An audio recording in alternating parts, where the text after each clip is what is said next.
everyone ready for a deep dive? Today we're tackling I.A. Richards and his Philosophy of Rhetoric. Yeah, we're using a lecture about him as our guide today. It's not going to be a boring lecture, though, I promise. No, not at all. This one gets really interesting as we explore how meaning is made, and not just with words. We're talking images, experiences, the whole shebang. What's really cool is that Richards starts with something we all do every single day. Just perceiving the world. Like just looking around. Exactly. But he says even that simple act, it's all about categorization, you know? So it's not just I see a tree. It's more like my brain's going tall, green, leaves. Okay, that's a tree. That's it. It's like our brains are constantly sorting information, filing it away, making sense of everything. Wow, that's kind of mind-blowing when you think about it. Makes even looking at a tree seem complicated. Right. And this leads to a question the lecturer asks. If seeing is this active process of sorting, how do we even measure something as complex as the writing process? Whoa, yeah, good point. Like, if our brains are already doing so much just to see, imagine what's going on when we write. I am super curious to hear what Richard says about words themselves now. But get ready, because this is where he brings in this idea of delegated efficacy. Delegated efficacy. Okay, that sounds a little intimidating. I know, right? But it's actually pretty simple. Basically, words are powerful because they stand in for things. They have what he calls the power of the absent. The power of the absent. I'm not sure I follow. Okay, think of a traffic light. The red light itself, it doesn't mean anything on its own. Right. It's powerful because it represents the concept of stop. Oh, okay, so it's like the word or symbol is carrying the weight of a whole idea. Exactly, that's delegated efficacy. And this doesn't just apply to words, you know. True. Think about logos, emojis. Our world is full of symbols that represent things. And Richards takes this idea even further by saying that to really understand a word, you got to understand its context. He pictures context as these widening circles. Widening circles, like ripples in a pond. Yeah, like that. It starts with the words right around a term, then the sentence, then the whole paragraph, the whole piece of writing. Okay, I'm following so far. But then it gets bigger. You've got the historical context, like when was this written? What were the social norms back then? Right. And then there's the cultural context. What beliefs and values did the author have? All these things matter. So basically you're saying if I want to understand an insult from Shakespeare, I need to understand Elizabethan England. You got it. Makes you realize how much goes into interpreting anything, right? Definitely. We take a lot for granted. And Richards doesn't stop there. He points out that signs, whether they're words or images, they can be like a shorthand, a way to represent a whole bunch of experiences all at once. He calls it abridgment. Abridgment. So like how a single photo from a vacation can bring back all these memories. The smells, the sounds, the feeling of the whole trip. Exactly. And that means communication. It relies on this shared understanding, this idea that certain signs will make both the speaker and the listener think of similar things. So like if I say it's raining cats and dogs, I'm trusting that you know that means a heavy downpour, even though literally that makes no sense. Ha! Exactly. Is that kind of what Richards meant by enthymemes? Like things left unsaid but still understood? You got it. He's pointing out how much we rely on these unspoken connections, these shortcuts, all based on shared context. Which actually leads us perfectly into the last point from this lecture we wanted to cover in this section. Oh, okay, hit me with it. Richards also talks about this idea of remediation. It basically means new technologies often kind of echo or even repurpose older forms. So like how an iPad is basically a fancy high-tech version of an old school slate. Exactly. But it's not just about the physical form either. Oh, like how? Well, think about social media. Everyone thinks it's this totally new thing, a revolutionary way to connect, but it has a lot in common with older types of communication too. Like I was saying before, social media, it might seem all new and shiny, but it's really just people sharing their thoughts and experiences with a bigger audience. Kind of like people have been doing forever, right? Yeah, through letters, diaries, heck, even public speeches. Exactly. So it's not just the tech itself, it's this basic human need to connect, to share stuff with other people. So Richards is saying that with the remediation, it's like we're seeing how the past is still present, even in our fancy new stack. That's it. It helps us see how technology, it might change things up, but doesn't change our core human drives, you know? Whoa. Okay, my brain is doing loop-de-loops over here. Perception, language, context, tech. It's all kind of woven together, isn't it? This whole meaning-making thing. I know, right? It's a lot. But that's what's so cool about it. And you know what? Thinking about these connections can actually help you become a better communicator. Wait, really? You're telling me all this philosophy stuff can help me in real life? Sign me up. Tell me more. Well, remember how Richards was all about the importance of context? Those widening circles, yeah. Right. If you really pay attention to those, it can make a huge difference in how you get your message across, whether you're writing an email, giving a talk, or even just chatting with someone. So it's not just what I'm saying, but who I'm saying it to, what they already know, all that. Exactly.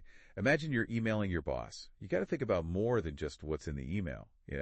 There's your whole relationship with them, what's acceptable in your workplace, even your boss's personality and how they like to communicate. Makes sense. Like, you wouldn't wear a tuxedo to a pool party, right? Gotta dress for the occasion. Exactly. And it's not just about sending messages. It's also key when you're the one receiving information, trying to figure out what it means. So, like, if I'm reading a news article or maybe watching a documentary. Right.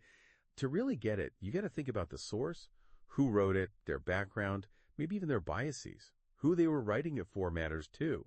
And even the bigger picture, like what's going on in society or politics at the time. Wow. Okay, that's a lot to keep in mind. I feel like I need a detective hat and a magnifying glass to really understand anything now. I love that image. And it kind of brings us back to something else Richard's talked about, the role of memory and experience. Remember how we were saying that words and images can be like shortcuts, standing in for a whole chain of experiences. Oh, yeah. Like how that one photo from vacation can bring back so many memories. Makes you realize how much our own personal history shapes how we see the world, huh? Absolutely. So when we see a word or a picture, it's not just a neutral thing. It sets off all these connections and memories in our brains, and that shapes how we understand whatever it is. So communication can be really subjective then, huh? We all bring our own stuff to the table, so to speak. No two people are going to understand something the exact same way. That's such an important point, and it's why empathy is so important if you want to communicate well. We've got to be open to different viewpoints. Understand that other people might see things totally differently because of their own experiences. So it's not just about saying things clearly, it's also about trying to see where the other person is coming from. You got it. It's about finding common ground, building those bridges of shared meaning, even if you don't always agree on everything. Okay, I'm loving this. So we've got context, memory, empathy. What other communication ninja skills did Richard have up his sleeve? Well, he was really big on thinking critically about how much power language and symbols have. Remember delegated efficacy? Oh, right, how words and images stand in for things, and how that makes them really powerful. Exactly. This goes way beyond everyday conversation, too. Think about advertising. That's all about using language and images to get you to feel a certain way or even buy something. That's true. Like, take a perfume ad. They might show a beautiful woman surrounded by flowers, and it's like they're saying if you use that perfume, you'll be beautiful and surrounded by people who adore you. Right, but it's all just an illusion, right? Totally. They're playing on what people want, what makes them feel insecure. But if you understand how those symbols work, you can be a smarter consumer of information. You won't be as easily tricked by slick marketing. So I can be like, nice try, perfume ad, I see right through you. Exactly.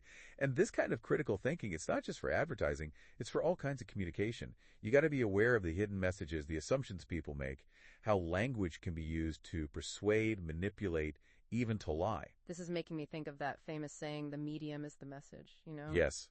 Great connection. That was Marshall McLuhan. He was saying that the way you communicate shapes the message just as much as the message itself.